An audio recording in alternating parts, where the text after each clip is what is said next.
پاک علیہ الصلوۃ والسلام کے صاف اور واضح احکامات میں سے حکم یہ کہ شراب نہ پیو۔ اب ظاہر سی بات ہے کہ اگر مسلمان شراب سے بچے گا تو اس کی صحت اچھی رہے گی، اور اگر غیر مسلم بھی شراب سے بچے گا تو اس کی بھی صحت اچھی رہے گی۔ کہ اس وقت بطور خاص جو میں ایک آپ کو پیغام دینا چاہ رہا ہوں مسلمان نوجوانوں کو، بچوں صرف تعلیم پر محنت کرو۔ تمہیں کوئی پرووک کر رہا ہے، کوئی چھیڑ رہا ہے، کوئی چھیڑ، پڑھتے رہو انشاءاللہ، وقت آئے گا، وقت اپنا جواب خود دے دے گا۔ معاہدہ ہو رہا ہے، شرائط لکھی جا رہی ہے، حضور کا دماغ دیکھیے، ساری شرطیں مان لی۔ اس سال عمرہ نہیں کرو گے واپس جاؤ گے۔ صحابہ ناراض ہو رہے ہیں۔ ابوبکر صدیق نے کہا جب ہمارا ایمان ہے یہ اللہ کے سچے پیغمبر ہیں تو مطلب ہے کہ ان کے ہر فیصلے پر ہم نے تصدیق کی ہے۔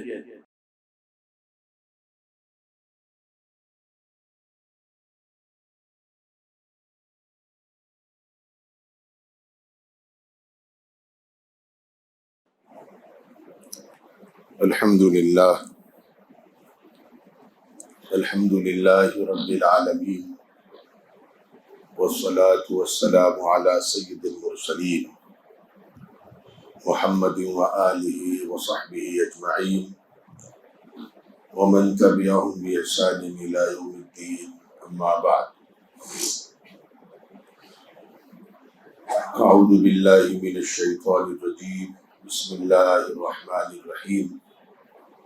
لقد كان لكم في رسول الله أسوة حسنة صدق الله العظيم۔ رب اشرح لي صدري ويسر لي أمري سبحانك لا علم لنا إلا ما علمتنا إنك أنت العليم الحكيم۔ سبحان ربك رب العزة عما يصفون وسلام على المرسلين والحمد لله رب العالمين۔ قابل احترام بزرگوں اور میرے عزیز دوستوں، حضور پاک علیہ الصلوۃ والسلام اللہ کے آخری اور سب سے افضل پیغمبر ہیں۔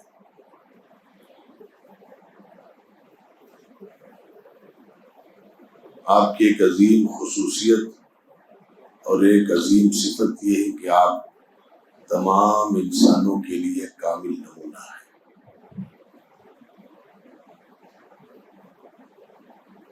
علماء نے اس میں بیچ میں ایک بات یہ بھی لکھی ہے کہ نمونہ جو مانتے ہیں ان کے لیے بھی ہے، جو نہیں مانتے ہیں ان کے لیے بھی ہے، فائدہ دونوں کو ملے گا۔ وہ الگ بات ہے کہ آخرت کا مسئلہ الگ ہے۔ آخرت کی کامیابی صرف اس کے لیے ہے جو آپ کو اللہ کا پیغمبر بھی مانتا ہو۔ مثال کے طور پر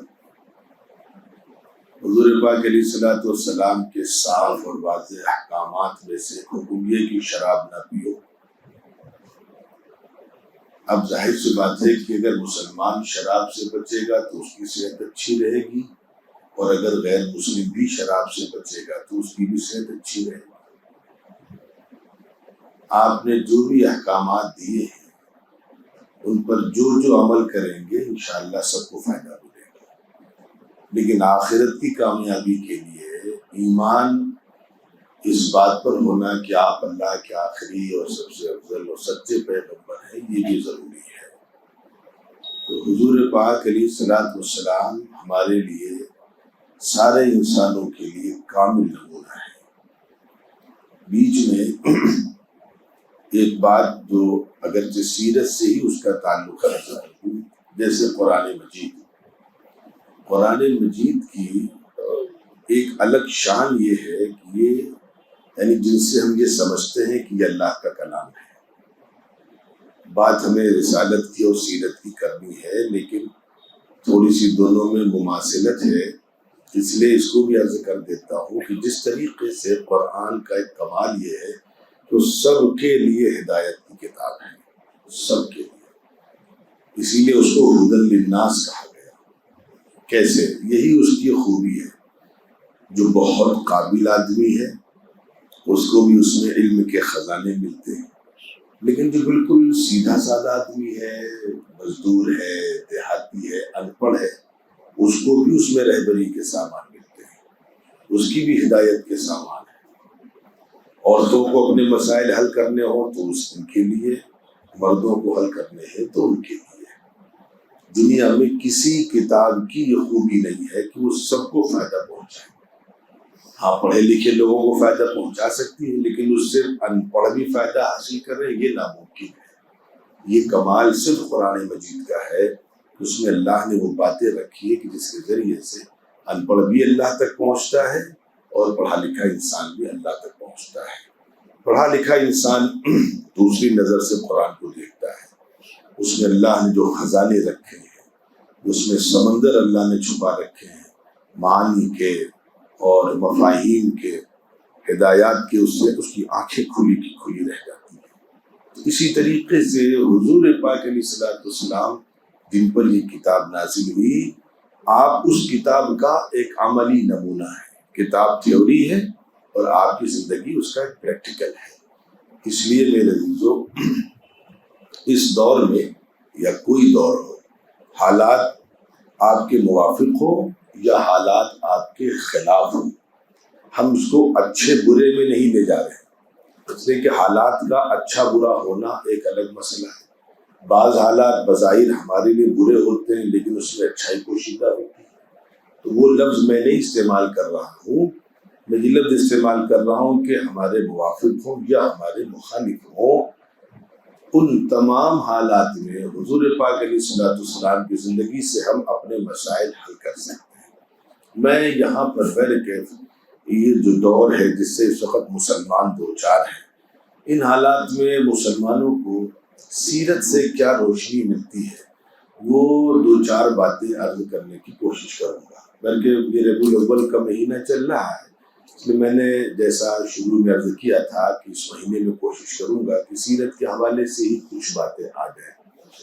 میں ٹھیک سے بھول گیا ہوں کہ وہ واقعہ کہاں کا ہے، کس ملک کا ہے، یہ مجھے نہیں یاد ہے، جرمنی کا ہے یا یورپ کے کسی دوسرے ملک کا ہے، کہ وہاں کے کچھ مسلم این جی اوز نے وہاں یونیورسٹیز اور ڈگری لیول کے وہاں جو بھی اس کے لیے الفاظ ہوں کالجز میں، انہوں نے سیرت پر کمپٹیشنز کروائے اور اس میں انہوں نے دو شرطیں لگائیں۔ ایک پہلی شرط یہ لگائی کہ اس کمپٹیشن میں صرف غیر مسلم بچے شامل ہوں گے، مسلمان شامل نہیں ہوں گے۔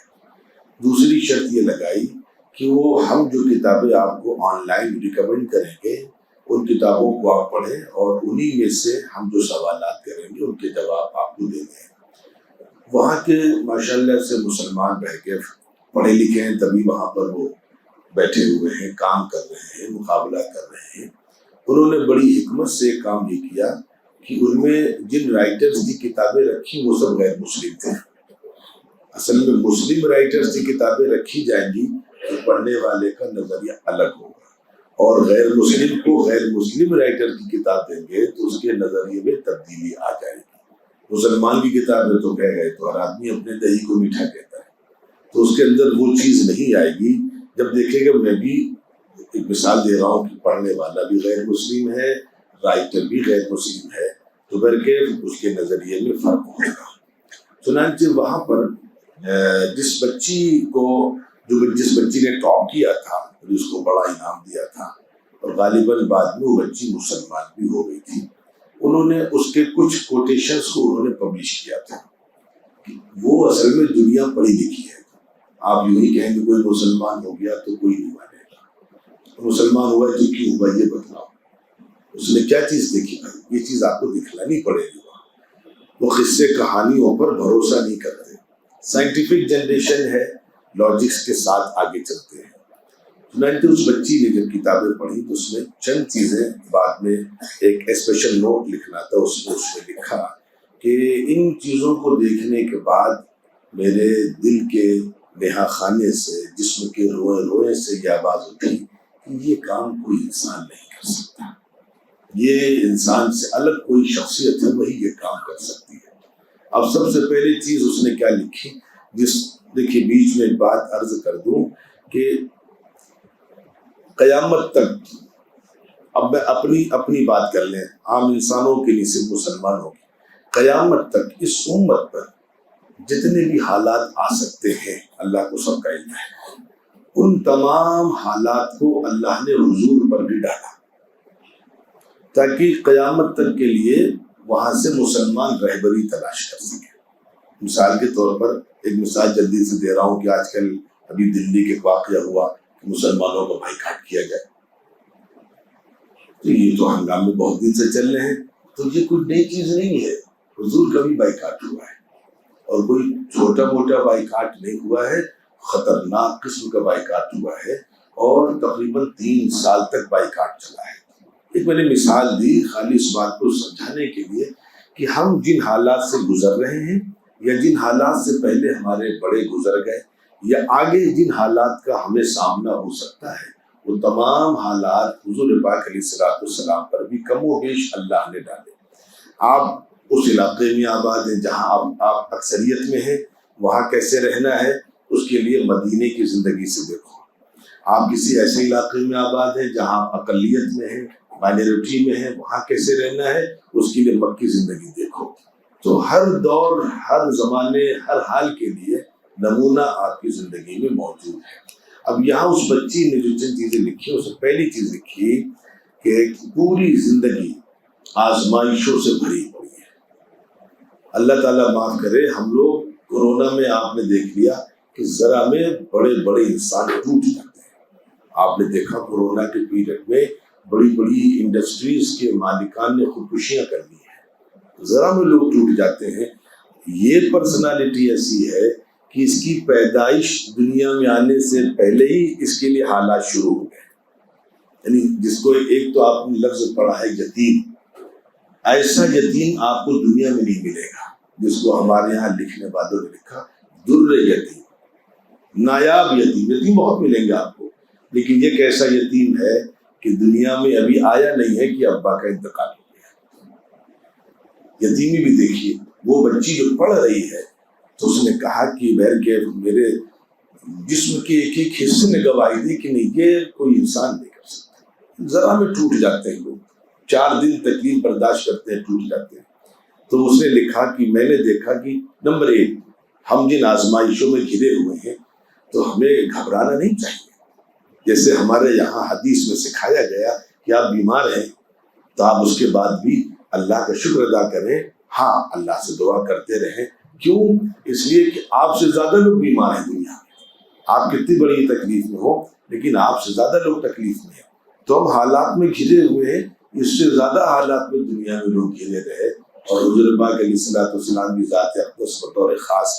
چنانچہ ابو بچی پورے اس کا خلاصہ میں عرض کر رہا ہوں تاکہ بات مکمل ہو سکے کہ وہ دنیا میں آنے سے پہلے حضور پاک علیہ الصلوۃ والسلام کے والد اس دنیا سے چلے گئے۔ آنے سے پہلے ماں آپ کی جوانی میں بیوہ ہو گئی، پرورش ہوئی، یتیمی دیکھی آپ۔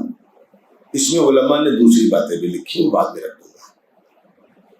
حضور پاک علیہ الصلوۃ والسلام کی تقریباً 6 یا 7 سال کی عمر ہے، اپنی اماں کے ساتھ مدینے گئے مکے سے، جو آپ کا ننیحال ہے، ماں کے ساتھ وہاں رہے، اور مدینے سے جب واپس ہوئے تو دیکھیے حیرت ہوتی ہے، جب کسی سے اللہ بڑا کام لیتے ہیں تو اس کو بہت بچپن سے اس کی تربیت بھی اللہ کراتے ہیں، بچپن سے اس کو مانجتے ہیں۔ مشکلیں اتنی پڑی مجھ پر کی آسا ہو گئی، یعنی بعض لوگوں کے لیے پھر حالات کوئی چیز نہیں ہوتے، اتنے حالات سے گزر چکے ہوتے ہیں کیونکہ بڑے بڑے طوفانوں کے سامنے ٹکنا ان کے لیے آسان ہو جاتا ہے۔ پھر یتیمی دیکھیے کیسی ہے کہ مکے سے مدینے ننیحال گئے اور وہاں سے ایک عرصہ وقت گزارا۔ دادا نے کہہ رکھا تھا جلدی آنا، دادا بہت محبت کرتے تھے۔ ایک تو دادا پوتوں سے یہ بھی محبت کرتے ہیں، پھر ایسا پوتا ہو جو نرالا ہو، جو بہت ہی حسین ہو، بہت ہی جمیل ہو، بہت ہی نیک ہو، اور پھر پوتا اتفاق سے یتیم ہو تو دادا کی محبت بہت بڑھ جاتی ہے۔ تو دادا نے صاف کہا دیکھو جا رہی ہو لیکن میرے بچے کو جلدی لے کر کے آنا۔ اب کہ 6 سال بعد یا کئی سالوں کے بعد آپ کی والدہ آمنہ اپنے گھر گئی تھی تو وہاں کچھ دن رکی۔ جب وہاں سے واپس ہوئی تو پتہ چلا کہ راستے میں طبیعت خراب ہو گئی اور کوئی نہیں ہے، ایک آپ کی کنیز ہے اور ایک چھوٹا سا 6 سال کا 7 سال کا بچہ، جس کو محمد صلی اللہ علیہ وسلم کہتے ہیں۔ اور راستے میں اماں کا انتقال ہو گیا۔ آپ تصور کریے، راستے میں ماں کا انتقال ہو رہا ہے، ایک چھوٹا سا یتیم بچہ اپنی ماں کو دفنا رہا ہے۔ اللہ تعالیٰ کن حالات سے گزار رہے ہیں، اور کوئی نہیں ویرانہ ہے، اور ایک چھوٹی سی ساتھ میں کنیزہ یا خادمہ ہے، اور ویرانہ دور دور تک نہ کوئی آدم نہ آدمزاد، کوئی انتظام نہیں۔ اور یہ چھوٹا سا بچہ پھر وہاں سے اپنی ہوئی کوئی رشتہ دار تھی یا ان کے والدہ کی خادمہ تھی، ان کے ساتھ مکے پہنچتا ہے۔ عبد المطلب بہت پریشان ہو گئے کہ اس کا باپ بھی نہیں ہے، اس کی ماں بھی نہیں ہے، کچھ زیادہ ہی محبت کرنے لگے۔ اللہ کا جب نظام، تھوڑے دنوں بعد دادا بھی چلے گئے۔ آپ بتائیے، کبھی ایسا یتیم دیکھا ہے آپ نے کسی تاریخ میں؟ چچا کے لیے پھر نظام بنا ابو طالب کے لیے، چونکہ عبد المطلب کے کئی بیٹے تھے، لیکن ابو طالب اور آپ کے والد عبداللہ دونوں ایک ماں سے تھے۔ یہ بالکل ایک اعتبار سے کہا جائے ان کی ماں بھی ایک تھی، باپ بھی ایک تھے۔ ابو جہل بھی چچا تھا، لیکن ان کی ماں الگ تھی، تو ابو طالب کے حوالے ان کی پرورش ہوئی۔ ان حالات سے بچپن میں اللہ نے گزارا، ایک عظیم شخصیت کو یتیمی سے اٹھایا اللہ نے، اور کہاں پہنچایا؟ دو جہاں کی قیادت اور دو جہاں کی سرداری تک۔ بچے نے لکھا ناممکن ہے کوئی انسان ان حالات سے اٹھ کر وہاں تک پہنچ جائے، ناممکن ہے۔ اور پھر فقر و فاقے الگ ہے، ساری چیزیں۔ علماء نے یہاں پر دوسری بات لکھی ہے، وہ بات علماء نے یہ لکھی کہ ایک مرتبہ حضور پاک علیہ الصلوۃ والسلام نے فرمایا ادبنی ربی فاحسن تادیبی، جو دنیا والوں تمہیں تو کسی استاد نے پڑھایا ہوگا، مجھے میرے اللہ نے پڑھایا ہے۔ ہاں، اللہ کے پڑھانے کا طریقہ الگ ہوتا ہے، کوئی ضروری نہیں ہے کہ آپ جو چیز پڑھائیں وہ قلم کاغذ کے ذریعے سے پڑھائیں۔ تعلیم کے ذرائع بہت ہوتے ہیں، جیسے میں نے کبھی شاید ایک بات کہی تھی، یہاں نہیں کہی شاید۔ دنیا میں ایک سسٹم یہ ہے کہ ایک انسان سب سے اچھی زبان وہ بولتا ہے جو اپنی ماں کی گود میں سیکھتا ہے۔ ایک یہ لاجک ہے۔ ماں اگرچہ جاہل ہو، ماں پڑھی لکھی نہ ہو، دیکھیے ماں کی گود میں بچے نے اگر اردو سیکھ لی ہے، ماں کی گود میں بچے نے اگر انگریزی سیکھی ہے، ماں پڑھی لکھی نہیں ہے، لیکن اس میں اللہ نے وہ طاقت دی ہے کہ وہ اپنے بچے کو جو زبان سکھا دیتی ہے، کہتے ہیں کہ اس سے بہتر زبان دنیا کا کوئی پروفیسر نہیں سکھا سکتا۔ اسی لیے اس کو کہتے ہیں مدر ٹنگ، ہمارے انگریزی میں، اردو میں اس کو مادری زبان کہتے ہیں۔ تو پتہ چلا کہ تعلیم کے بہت سے طریقے ہیں۔ اب آپ یہ نہیں کہہ سکتے کہ حضور تو اسکول نہیں گئے، یہ وغیرہ وغیرہ، ایسا کچھ نہیں ہے۔ تو اللہ رب العزت نے خود سکھلایا تعلیم کا انتظام، ادب احترام کا، تزکیے کا، تربیت کا، اللہ نے غیبی انتظام خود فرمایا۔ اسی لیے اللہ نے اپنا خدا کا نظام ہے، ماں کو بلا لیا، باپ کو بلا لیا، دادا کو بلا لیا، تاکہ دنیا میں کوئی یہ نہ کہہ سکے ارے ان میں جو خوبیاں ہیں ان کا کمال تھوڑی ہے، ان کے باپ بڑے قابل تھے، ان کے باپ کی محنت ہے، یہ بڑے قابل ہیں، ان کا کمال، ان کی ماں بہت قابل تھی، ان کے دادا بہت قابل تھے، اپنے وقت کے بہت بڑے استاذ تھے۔ عموماً بچے کی قابلیت انہی لوگوں کی طرف منسوب کی جاتی ہے، اور ہوتا بھی سچا ہے۔ ایک بچہ تبھی اچھا بچہ بنتا ہے جب اس کی ماں بھی اس کی خدمت کرے، اس کی تربیت کرے، باپ بھی تربیت کرے، گھر کا ماحول بھی ہو، تب بڑی مشکل سے ایک بچے کی تربیت ہوتی ہے۔ اللہ نے وہ سارے اسباب دنیا کے ختم کر کے اپنی طرف نسبت کری کہ نہیں، میں نے اس کی تربیت کی ہے، اب جا کے حضور پاک علیہ الصلوۃ والسلام کو وہاں تک پہنچایا۔ وقت کم میرے پاس ہے، میں سوچ رہا تھا اس بچی کا پورا جو اس کا اپنا کانسیپٹ تھا وہ آپ کے سامنے آ جائے، جلدی جلدی عرض کر دیتا ہوں۔ میرے کہ ایک چیز اللہ کے لیے سمجھ میں آ گئی ہو، آزمائش، آزمائشوں سے بھری زندگی۔ اچھا، اب گاڑی چل رہی ہے، کبھی آپ بکری چلاتے ہیں، کوئی ہے نہیں، چچا ہے، لیکن جو ایک حق باپ پر ہوتا ہے، جو دادا پر ہوتا ہے، جو ماں پر ہوتا ہے، وہ کسی اور پہ نہیں ہوتا۔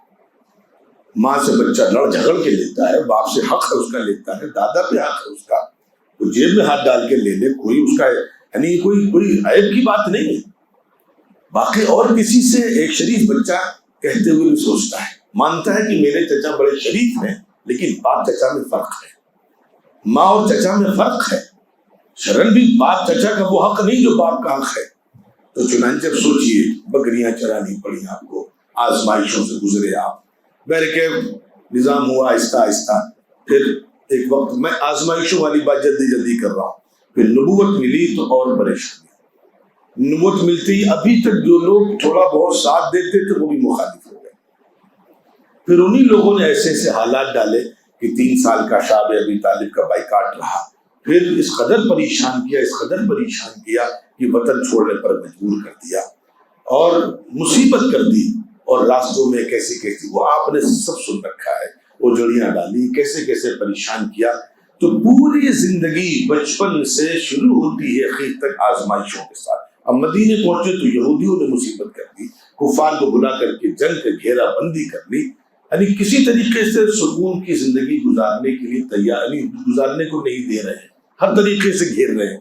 تو پوری زندگی شروع سے اخیر تک ہر قدم آزمائشوں سے بھرا ہوا۔ یہ میں نے اس بچی نے بہت اچھا لکھا، لیکن میں نے آپ کے سامنے بہت ہی سمیٹ کر کے اس کو رکھا۔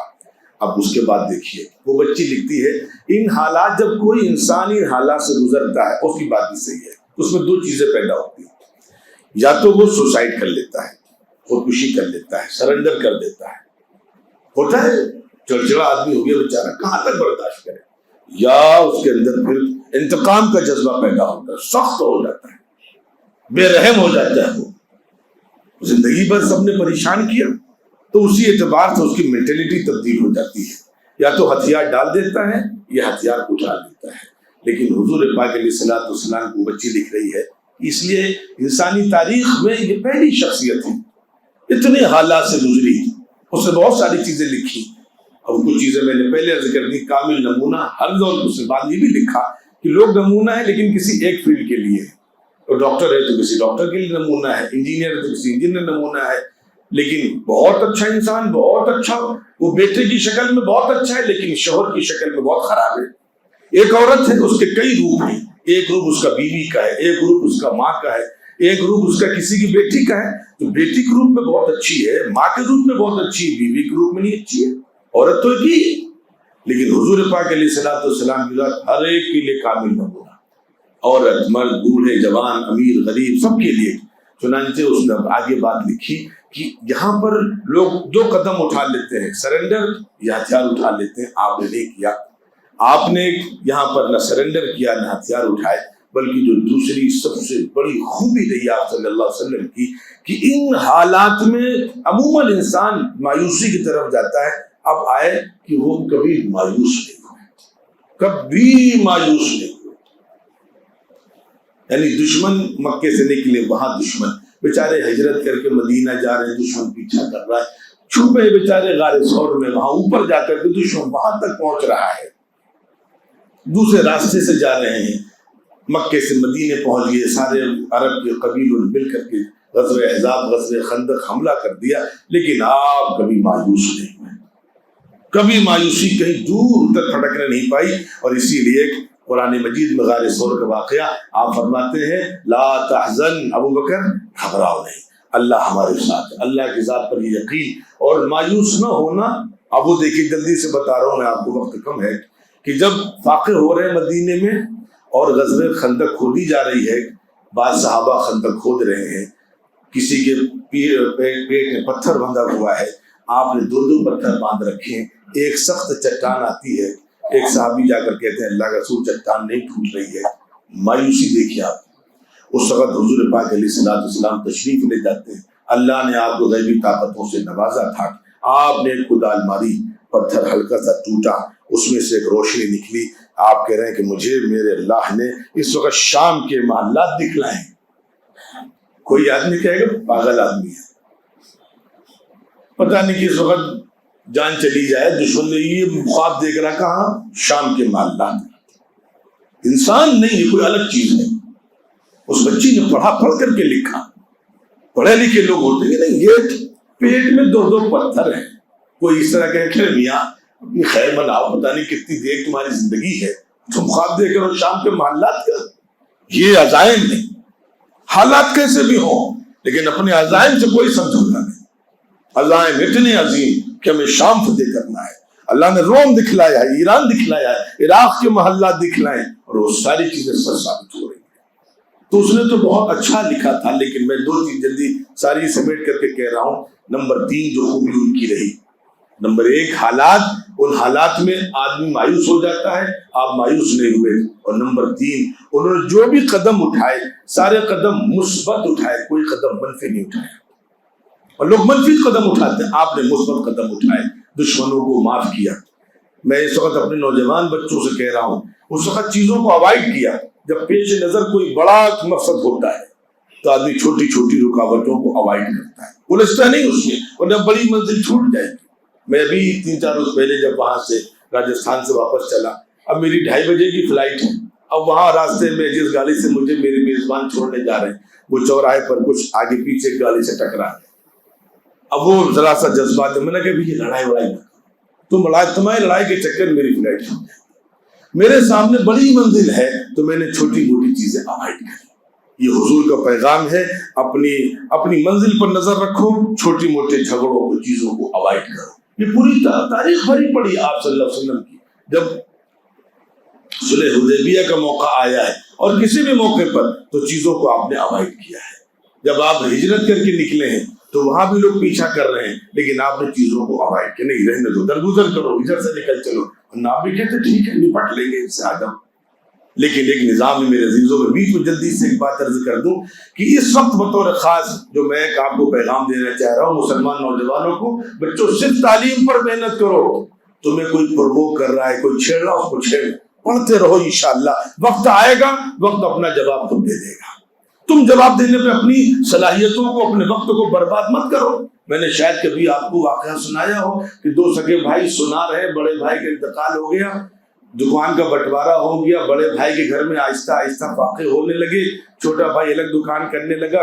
ایک دن بڑے بھائی نے اپنے بڑی بھائی کی بیوی نے اپنے بیٹے سے کہا بھیا اب تو کھانے پینے کچھ نہیں بچا ہے، یہ تمہارے باپ سونے کا ہار دے گئے تھے، جاؤ چچا سے چلے جاؤ اور چچا سے خرید لیں، گھر کی چیزیں باہر نہ بیچی جائے، کچھ پیسے مل جائیں گے، خرچہ ورچہ چلے گا.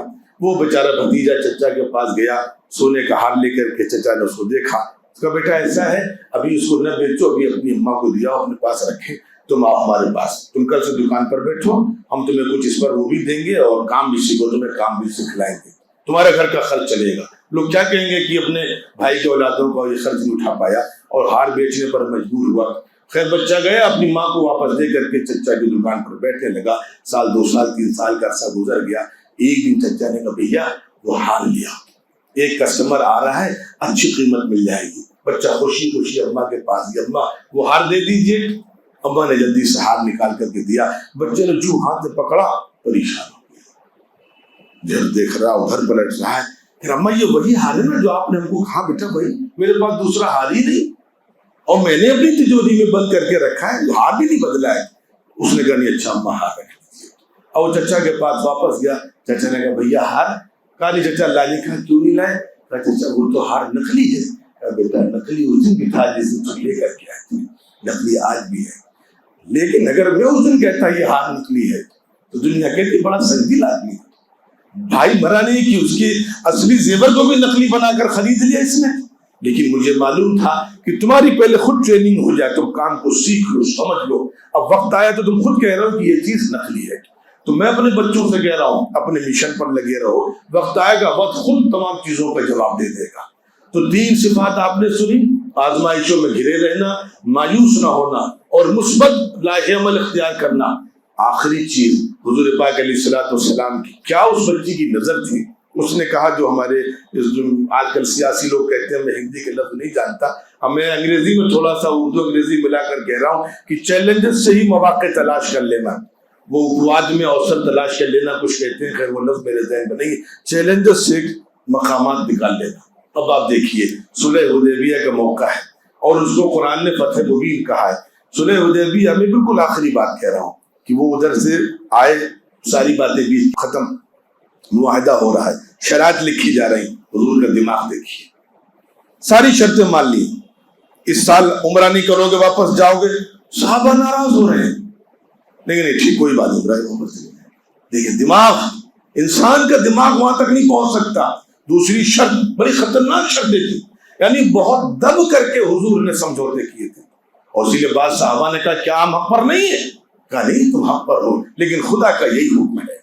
ابوبکر صدیق نے کہا جب ہمارا ایمان ہے یہ اللہ کے سچے پیغمبر ہیں تو مطلب ہے کہ ان کے ہر فیصلے پر ہم نے تصدیق کی ہے، لیکن آپ کو بڑا فیصلہ کرانا تھا، اپواد میں اوسط تلاش کرنا، ان کی 10 باتیں مانی۔ اچھا ٹھیک چلو، تم نے کہا چلو ٹھیک اوکے، اور جب 10 باتیں اگلے کی مان لی تو اخلاقی طور پر اگلا دباؤ میں آ گیا۔ آپ نے کہا یہ کام کرو نا، یہ ایک شرط یہ بھی لکھ لو۔ کہا کیا لکھ لو کہ اب 10 سال تک مسلمان اور کافر آپس میں جنگ نہیں کریں گے۔ کہا ٹھیک کوئی بات نہیں، اب ظاہر ہم آپ کی 10 مان لیں تو آپ ہماری ایک نہیں مانیں گے کیا؟ تو پہلا 10 ان کی مان کر کے اس کو اخلاقی طور پر دباؤ میں لے لیا، اپنی ایک منوا لی کہ اب 10 سال تک مسلمان اور کافر آپس میں جنگ نہیں کریں۔ اس کو حضرت خود ہی چاہتے ہیں، اگر پہلے یہ بات کہتے تو وہ شاید نہ مانتے، لیکن ان کی 10 مان کر کے اپنی ایک منوائی اور اسی سے اسلام کے غلبے کا نظام شروع کر دیا۔ اسی کو فتح مبین کہا۔ جب طے ہو گیا کہ اب 10 سال تک ہم آپس میں جنگ نہیں لڑیں گے تو سارے طرف امن ہو گیا۔ حضور نے فوراً سب سے بڑا کام یہ شروع کیا، ہر قبیلے کی طرف دعوتی پیغام بھیجنے شروع کر دیے۔ امن ہے، اب جھگڑا کہیں ہونا نہیں، راستے پرامن کوئی حملہ کرے گا نہیں۔ اور جب دعوتی پیغام دینے شروع کیے تو ایک بڑا طبقہ، ایک اکثریت پہلے ہی مسلمان ہو گئی۔ اس طریقے سے حضور پاک علیہ الصلوۃ والسلام نے کیسے زمین سے اٹھ کر کے آسمان کے بلند عرش تک اللہ نے آپ کو پہنچایا، تو پتہ چلا کہ نہیں، یہ خوبیاں کسی انسان میں نہیں ہو سکتی، اللہ نے بڑے حسن سے اور بڑے سلیقے سے سنوارا ہے۔ اس لیے میرے عزیزوں، میرے بزرگوں، برکیف سیرت سے ہمیں پیغام ملتا ہے کہ ہم جن حالات میں گھرے ہوئے ہیں، اگر ہم بھی انہی نقوش پر چلیں گے تو اللہ کی طرف سے خیر کے فیصلے آئیں گے۔ اللہ تعالیٰ کہنے سننے زیادہ عمل کی توفیق دے۔ والسلام علیکم ورحمۃ اللہ وبرکاتہ۔